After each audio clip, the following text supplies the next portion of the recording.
అండి, ఈరోజు మనం ఉన్నాము వీగ్రో ఓవర్సీస్ కన్సల్టెన్సీ ఆఫీస్లో. అండ్ ఈరోజు మనతో పాటు ఉన్నారు WeGrow overseas MD Shanti madam. And ఈరోజు మనం వారితో మాట్లాడదాం. నమస్తే మేడం. నమస్తే అండి. చెప్పండి మేడం, వీగ్రో ఓవర్సీస్ గురించి. వీగ్రో ఓవర్సీస్ అనే ఈ సంస్థ అండి గత 15 సంవత్సరాలుగా నేను పిల్లల్ని అబ్రాడ్కి పంపిస్తున్నాను. డిఫరెంట్ కంట్రీస్కి అబ్రాడ్ ఎంబీబీఎస్ కోసం. అంటే ఎవరైతే పిల్లలు మన ఇండియాలో నీట్ ఎగ్జామ్ రాసి మీకు సీట్ రావట్లేదు, మనం వేరే కెరియర్ ఆప్షన్స్ ఏమున్నాయి, లేదా మనము మా డాక్టర్ కాలేము అని నిరుత్సాహపడుతున్నారో అలాంటి పిల్లలందరికీ కూడా ఒక మంచి అవకాశం అండి. అబ్రాడ్ వెళ్ళి ఎంబీబీఎస్ అనేది చాలా అఫోర్డబుల్ కాస్ట్లో వాళ్ళు కంప్లీట్ చేసుకోవచ్చు.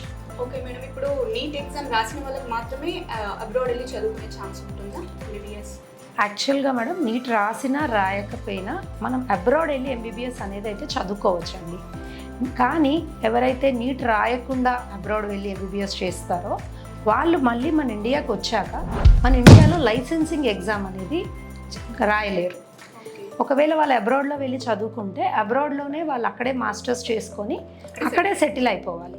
ఏ కంట్రీకి అయితే వెళ్తారో ఆ కంట్రీలో మాస్టర్స్ చేసుకొని అక్కడ లైసెన్స్ తెచ్చుకొని అదే కంట్రీలో ప్రాక్టీస్ చేసుకోవాలి. కానీ ఇండియాకి వచ్చి మేము ఇండియాలో ఒక డాక్టర్గా ప్రాక్టీస్ చేస్తాము అని అంటే మాత్రం ఇండియాలో నీట్ ఎగ్జామ్ రాసుకొని వాళ్ళే వెళ్ళాలండి. నీట్ ఎగ్జామ్ రాసిన వాళ్ళకి మాత్రమే మళ్ళీ ఇండియాకి వచ్చి నెక్స్ట్ అనే ఎగ్జామ్ రాసుకుంటారండి. దాని తర్వాత వాళ్ళకి లైసెన్స్. ఇప్పుడు లైసెన్స్ రావాలి అంటే కూడా దానికి కూడా ఒక ప్రాసెస్ ఉంటుంది కదా?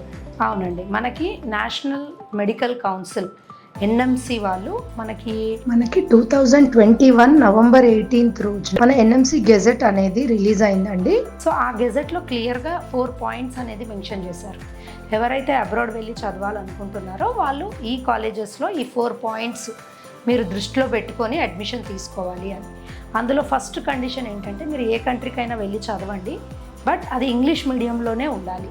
ఇప్పుడు జర్మన్ మీడియం కానీ రష్యన్ మీడియం కానీ ఇలాంటి ఎడ్యుకేషన్ అసలు మన ఎన్ఎంసి యాక్సెప్ట్ చేయదు. ఇంగ్లీష్ మీడియంలోనే చదువు ఉండాలి. అదేవిధంగా మన ఇండియన్ సిలబస్ ఏదైతే 18 సబ్జెక్ట్స్ ఉంటాయో ఎంబీబీఎస్లో ఆ 18 సబ్జెక్ట్స్ని వాళ్ళు కవర్ చేస్తారు. అంటే ఈ 18 సబ్జెక్ట్స్లో ఏ చాప్టర్ కూడా తగ్గకుండా వాళ్ళ డ్యూరేషన్ చదువు అనేది ఉండాలి. ఓకే మేడం, అంటే ఇప్పుడు ఇక్కడ ఏవైతే సబ్జెక్ట్స్ ఉంటాయో అక్కడ కూడా అవే సబ్జెక్ట్స్ ఉంటాయా? యాక్చువల్గా వరల్డ్ వైడ్గా మనకి సబ్జెక్ట్స్ అనేవి ఎంబీబీఎస్లో ఆల్మోస్ట్ సిమిలర్ ఉంటాయండి. ఒక 1 or 2 యాడ్ ఆన్స్ ఉంటాయి.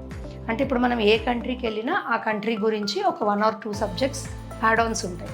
సో అది కూడా మీ పిల్లలు ఎక్స్ట్రాగా అబ్రాడ్ వెళ్ళినందువల్ల అది కూడా చదవాల్సి ఉంటుంది. అంటే ఇప్పుడు ఏదైనా కంట్రీకి వెళ్ళామనుకోండి, ఆ కంట్రీ గురించి మినిమం ఆ కంట్రీ హిస్టరీ కానీ హెరిటేజ్ కానీ కూడా మన పిల్లలు తెలుసుకుంటారు. సో బట్ ఎంబీబీఎస్ సిలబస్ అనేది ఓవరాల్గా సేమ్. సో అండ్ నేను ఏదైతే కాలేజెస్కి పిల్లలకి ప్రమోట్ చేస్తున్నానో అక్కడ ఐఎమ్ మేకింగ్ ష్యూర్ దట్ మన ఎన్ఎంసీలో ఉన్న 18 సబ్జెక్ట్స్ కంప్లీట్గా కవర్ అవుతున్నాయా లేదా అని సిలబస్ కూడా మేము చెక్ చేసుకొని ఆ తర్వాత మాత్రమే మేము పిల్లల్ని అటువంటి కాలేజెస్కి పంపిస్తున్నాం. సో ఇప్పుడు యాక్చువల్గా మనము అబ్రాడ్ వెళ్ళాలి, పిల్లలు చదువుకోవాలి అనేది ఎందుకు ఆప్షన్గా ఒక పేరెంట్స్ ఎన్నుకోవాలి అని అనుకుంటే, ఎవరైతే ఇండియాలో నీట్ ఎగ్జామ్ రాసి సీట్ రావట్లేదు అని చెప్పేసి ఎవరైతే ఆలోచిస్తున్నారో, అంటే ఫ్రీ సీట్ రావట్లేదు, మేము బి కేటగిరీ సీట్కి కానీ లేకపోతే ఎన్ఆర్ఐ కోటాకి కానీ వెళ్తామని అనుకుంటారు కొంతమంది. సో ఇక్కడ మన ఇండియాలో బి కేటగిరీ సీట్ అయినా సరే సంవత్సరానికి 12 లక్షల ఫీజులో ఉందండి. అంటే 4.5 years ప్లస్ 1 year ఇంటర్న్షిప్కి మొత్తం కలుపుకుంటే వీళ్ళకి ఒక 60 lakhs వరకు ఎంబీబీఎస్ ఫీజు అనేది వస్తుంది. మనకి అబ్రాడ్లో ఎంత ఉంటుంది?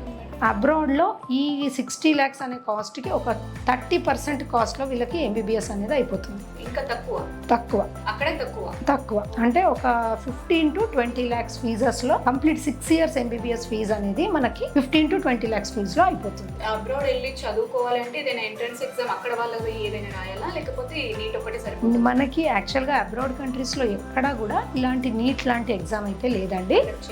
ఓన్లీ మన ఇండియాలో that because of the huge competition. మనకు ఏదైతే సీట్స్ అవైలబిలిటీ లేదు కాబట్టి స్టూడెంట్స్ని ఫిల్టర్ అవుట్ చేయడం కోసం మనం ఇలాంటి కాంపిటేటివ్ ఎగ్జామ్ అనేది మన ఇండియాలో కూడా వచ్చింది. సో మన ఇండియాలో నీట్ ఎగ్జామ్ ఉంది. అదేవిధంగా బయట ఏ దేశమైనా ఇప్పుడు మనం పంపిస్తున్న జార్జియా కానీ రష్యా కానీ కజకిస్తాన్, కిర్గిస్తాన్, వియత్నాం ఇలాంటి కంట్రీస్లో ఎక్కడ కూడా ఎటువంటి ఎంట్రన్స్ ఎగ్జామ్ అనేది లేదు. అదేవిధంగా ఎటువంటి ఇంగ్లీష్ ఎగ్జామ్స్ లైక్ ఐఎల్స్ కానీ టోఫెల్ కానీ డీలింగ్ కానీ పీటీఈ కానీ ఇలాంటి రిక్వైర్మెంట్స్ కూడా లేవు. కానీ కాకపోతే కొంచెం బేసిక్ కమ్యూనికేషన్ అనేది మన పిల్లలకి ఖచ్చితంగా ఇంగ్లీష్ వచ్చి ఉండాలి. వాళ్ళు కూడా ఫస్ట్ మనకి అడ్మిషన్ తీసుకునేటప్పుడు ఒక చిన్న ఇంగ్లీష్కి ఒక చిన్న ఇంటర్వ్యూ అనేది తీసుకుంటారు. సో దానికి మన పిల్లలు వాళ్ళ సెల్ఫ్ ఇంట్రడక్షన్ కానీ వాళ్ళ ఫ్యామిలీ బ్యాక్గ్రౌండ్ కానీ అలాగే వాళ్ళు చదువుకునేది మొత్తం ఇంగ్లీష్లోనే ఉంటుంది కాబట్టి Exactly. ఇంగ్లీష్ ఖచ్చితంగా రావాలి. అవునండి, అంటే ఇంగ్లీష్ వస్తేనే ఇక్కడ మనం ఎంబీబీఎస్ అనేది చదవగలుగుతాం. సో మన ఇండియాలో బేసిక్గా ఎవరైనా ఇంగ్లీష్ మీడియంలో చదివిన పిల్లలు ఎవరైనా హ్యాపీగా వెళ్ళి అక్కడ చదువుకోవచ్చు. ఎటువంటి ప్రాబ్లం అనేది పిల్లలు ఫేస్ చేయరండి. ఇప్పుడు మనం పంపిస్తున్న అన్ని కంట్రీస్లో అన్ని కాలేజెస్లో కూడా కంప్లీట్గా